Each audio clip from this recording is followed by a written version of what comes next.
നമസ്കാരം. നമ്മൾ പോണ്ടിച്ചേരിയാണുള്ളത്. പോണ്ടിച്ചേരി നമ്മൾ എത്തിയിരിക്കുന്നത് പാരഡൈസ് ബീച്ചിലാണ്. അപ്പോൾ ഈ ഒരു ബീച്ചിൻ്റെ പ്രധാന ആകർഷണം എന്ന് പറഞ്ഞാൽ ഇവിടുത്തെ ബോട്ടിംഗ് ആണ്.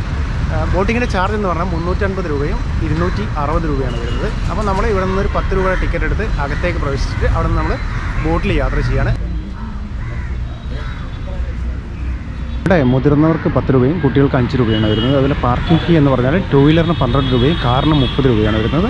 ചുനമ്പാർ ബോട്ട് ഹൗസിൻ്റെ പാർക്കിംഗ് ഏരിയയാണ് നമ്മൾ ഈ കാണുന്നത്. ടിക്കറ്റ് എടുത്ത് നമ്മൾ അകത്തേക്ക് പ്രവേശിച്ചു. നമ്മൾ എത്തിയ സമയം എന്ന് പറഞ്ഞാൽ രാവിലെ 9 മണിയാണ്. ഈ കാണുന്നത് മുൻപ് ഇവിടെ സർവീസ് നടത്തിയ ഒരു ബോട്ടാണ്. ആലപ്പുഴയിലെ ഹൗസ് ബോട്ടിനോട് സാമ്യമുള്ളൊരു ബോട്ടാണിത്. ഇവിടെ സർവീസ് നടത്തുന്നത് ഇത്തരത്തിലുള്ള ബോട്ടുകളാണ്. 50 പേർക്ക് സഞ്ചരിക്കാവുന്ന ബോട്ടുകൾ മുതൽ സ്പീഡ് ബോട്ട് വരെ ഇവിടെ സർവീസ് നടത്തുന്നുണ്ട്. ചുനമ്പാർ ബോട്ട് ഹൗസിൽ നിന്ന് നമ്മൾ ബോട്ട് കയറിയിട്ട് മനോഹരമായിട്ടുള്ള കാഴ്ചകൾ കണ്ട് നമ്മൾ പാരഡൈസ് ബീച്ചിലേക്കാണ് എത്തിച്ചേരുക. രാവിലെ ആയതുകൊണ്ട് ആളുകൾ ഇവിടെ എത്തുന്നേ ഉള്ളൂ. അപ്പോൾ ഈ ഒരു ബോട്ട് ഹൗസ് സിറ്റിക്ക് അടുത്ത് തന്നെ ആയതുകൊണ്ട് വൈകുന്നേരങ്ങളിലും ഒഴിവ് ദിനങ്ങളിലെല്ലാം ഇവിടെ നല്ല തിരക്കായിരിക്കുമെന്നാണ് കൗണ്ടറിൽ നിന്ന് നമ്മളോട് പറഞ്ഞിട്ടുള്ളത്. നമ്മളിവിടെ ബോട്ട് ചെട്ടിയിൽ വന്നപ്പോൾ ഇവിടെ തൊട്ടടുത്ത് വലിയൊരു ബോട്ട് നിൽക്കുന്നുണ്ട്. അപ്പോൾ നമ്മൾ ചുമ്മാ അതിലൊന്ന് കയറി നോക്കാം. ഈ ഒരു ബോട്ടിൽ 50 മുതൽ 100 വരെ ആളുകൾക്ക് കയറാൻ യാത്ര ചെയ്യാൻ പറ്റുമെന്നാണ് ഇതിലുള്ള സ്റ്റാഫ് നമ്മളോട് പറഞ്ഞിട്ടുള്ളത്. ആ കാണുന്ന ബോട്ടിലാണ് നമ്മൾ യാത്ര ചെയ്യുന്നത്. അപ്പം നമ്മൾ ഈ ബോട്ടിലെ കാഴ്ചകളെല്ലാം കണ്ട് തിരിച്ചിറങ്ങി. നമ്മൾ രാവിലെ നേരത്തെ എത്തിയതിനാൽ ആദ്യമായിട്ട് സർവീസ് നടത്തുന്നത് നമ്മൾ നേരത്തെ കാണിച്ച ചെറിയ ബോട്ടാണ്. അപ്പോൾ അതിലാണ് നമ്മൾ പാരഡൈസ് ബീച്ചിലേക്ക് പോകേണ്ടത്. നമ്മളിപ്പോൾ ഇവിടെ കയറിയ ആ വലിയൊരു ബോട്ട് ഏകദേശം 100 പേര് ആവുന്നത് വരെ ഇവർ വെയിറ്റ് ചെയ്യും. അത്യാവശ്യം ആളുകളായ ശേഷം മാത്രമേ ഇവർ സർവീസ് തുടങ്ങത്തുള്ളൂ. അപ്പോൾ നമ്മൾ യാത്ര ചെയ്യുന്ന ബോട്ട് ഇവിടെ റെഡിയാണ്. നമുക്ക് നമ്മുടെ യാത്ര ആരംഭിക്കാം. ചുനമ്പൂർ ബോട്ട് ഹൗസിൽ നിന്ന് നമ്മൾ യാത്ര ആരംഭിച്ചു. പാരഡൈസ് ബീച്ചിലേക്കാണ് നമ്മൾ പോകുന്നത്.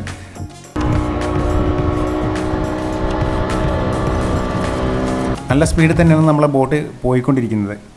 നമ്മളെ കാണുന്നത് നോർമൽ ബോട്ടാണ്. ഇവിടെ 4ഓളം തരത്തിലുള്ള ബോട്ടുകളുണ്ട്. അപ്പം ഓരോ ബോട്ടിനും വ്യത്യസ്തമായിട്ടുള്ള ചാർജുകളാണ് നമ്മൾ നേരത്തെ അവിടെ കണ്ടത്. സ്പീഡ് ബോട്ട്, അതുപോലെ 50 മുതൽ 100 വരെ ആളുകൾക്ക് കയറി യാത്ര ചെയ്യാൻ പറ്റിയ ബോട്ടുകൾ, അതുപോലെ ഒരു ചെറിയ ഗ്രൂപ്പിനായിട്ട് യാത്ര ചെയ്യാൻ പറ്റിയ ബോട്ടുകളെല്ലാം ഇവിടെ സർവീസ് നടത്തുന്നുണ്ട്. എല്ലാത്തിനും വ്യത്യസ്തമായിട്ടുള്ള ചാർജുകളാണ് ഇവിടെ വരുന്നത്.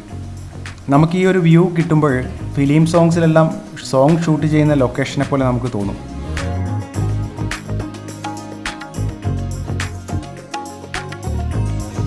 നമ്മൾ ആ കാണുന്നതാണ് പാരഡൈസ് ബീച്ച്.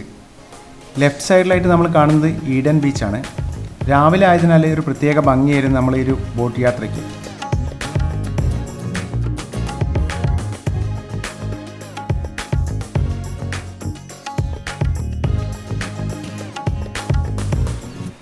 നമ്മൾ പാരഡൈസ് ബീച്ചിലെത്തി. കയറി വരുമ്പോൾ തന്നെ നമുക്ക് ഓല കൊണ്ട് മേഞ്ഞ ഷെഡുകളാണ് മുഴുവനായിട്ട് കാണാൻ കഴിയുന്നത്. എക്കോ ഫ്രണ്ട്ലി ആയിട്ടുള്ളൊരു സ്ഥലത്ത് എത്തിയ പോലെ തോന്നി. നമ്മൾ മുൻപോട്ടേക്ക് നടക്കുകയാണ്. ഇത് ശരിക്കും ഒരു ദ്വീപാണ്. നമ്മൾ ബോട്ടിൽ കയറി വന്ന ഒരു കായൽ പോലുള്ള ഭാഗം കഴിഞ്ഞാൽ ഒരു ദ്വീപ്, അത് കഴിഞ്ഞാൽ അപ്പുറത്തായിട്ട് കടലാണ് വരുന്നത്.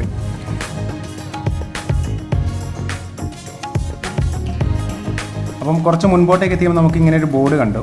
Restaurant, rest room, activity. അങ്ങനെ നമ്മൾ ആക്ടിവിറ്റി എന്ന് കാണിച്ച ഭാഗത്തേക്ക് നമ്മൾ പോവുകയാണ്. സാധാരണയായിട്ട് ബീച്ചിലുള്ള ഒട്ടകം, കുതിര സവാരിയെല്ലാം ഇവിടെയുണ്ട്. ഇവിടെ ചാർജ് വരുന്നത് 250-350 രൂപയെല്ലാം ആണ്. നമ്മൾ അടുത്തായിട്ട് കാണുന്നത് ട്രയൽ ബ്ലേസർ എന്നൊരു മരുഭൂമിയിലെല്ലാം ചുറ്റിക്കറങ്ങാൻ പറ്റിയൊരു വാഹനമാണ്. അപ്പോൾ ഈ ഒരു വാഹനത്തിൽ ഇവിടെ സഞ്ചരിക്കണമെങ്കിൽ 350 രൂപയാണ് ചാർജ് ഇവർ പറയുന്നത്.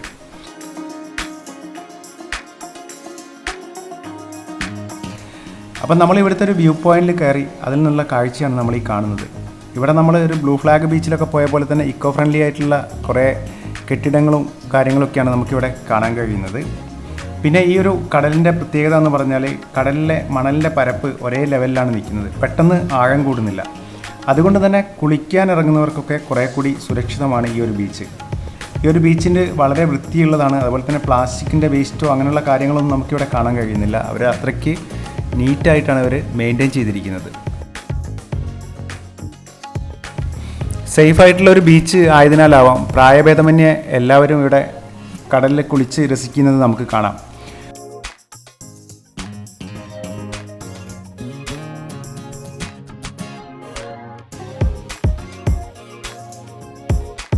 അപ്പോൾ ഒട്ടകത്തിൻ്റെ മുകളിൽ കയറിയിട്ടുള്ളൊരു സഫാരിയാണ് നമ്മൾ ഈ കാണുന്നത്.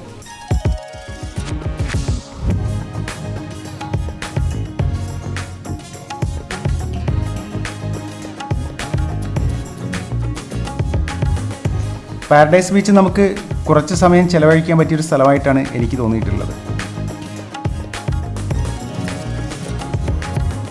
ബോട്ടിൽ നമ്മളിവിടെ എത്തി ബീച്ചിലെ കാഴ്ചകളെല്ലാം കണ്ട് ആസ്വദിക്കാൻ പറ്റിയൊരു സ്ഥലം. ബോട്ട് വഴിയാണ് ഇവിടത്തേക്ക് എത്താൻ കഴിയുക എന്നാണ് ഈ ഒരു ബീച്ചിനെ വ്യത്യസ്തമാക്കുന്നത്. അങ്ങനെ നമ്മൾ ഇവിടെ നിന്ന് തിരിക്കുകയാണ്. ഇവിടുത്തെ കാഴ്ചകളെല്ലാം കണ്ടുകൊണ്ട് നമ്മൾ തിരിക്കുകയാണ്. അപ്പോൾ 40 പേർക്ക് സഞ്ചരിക്കാൻ കഴിയുന്ന ഒരു ബോട്ടിലാണ് നമ്മൾ തിരിച്ചു പോകുന്നത്. ബോട്ട് യാത്രയിലെ കാഴ്ചകളാണ് ഈ യാത്രയിലെ മറ്റൊരു ആകർഷണം. ഇരു കരയിലും ഭംഗിയുള്ള കാഴ്ചകളാണ് നമുക്ക് കാണാൻ കഴിയുന്നത്. അപ്പോൾ നമ്മൾ ചുനമ്പാർ ബോട്ട് ഹൗസിൽ തിരിച്ചെത്തിയിരിക്കുകയാണ്. അപ്പം നമുക്ക് പോണ്ടിച്ചേരി എത്തുമ്പോൾ സിറ്റിക്ക് അകത്തായിട്ട് തന്നെ കാണാൻ പറ്റിയൊരു സ്ഥലമാണ് പാരഡൈസ് ബീച്ച് എന്ന് പറയുന്നത്. നമ്മൾ ചുനമ്പാർ ബോട്ട് ഹൗസിലെത്തി അവിടെ നിന്ന് ടിക്കറ്റ് എടുത്ത് നമ്മൾ ബോട്ടിൽ പോയിട്ട് വേണം പാരഡൈസ് ബീച്ച് സന്ദർശിക്കാനായിട്ട്. അപ്പോൾ നിങ്ങൾക്ക് ഈ ഒരു വീഡിയോ ഇഷ്ടപ്പെടുന്നു കരുതുന്നു. നമുക്ക് അടുത്ത വീഡിയോയിൽ കാണാം. Okay, by.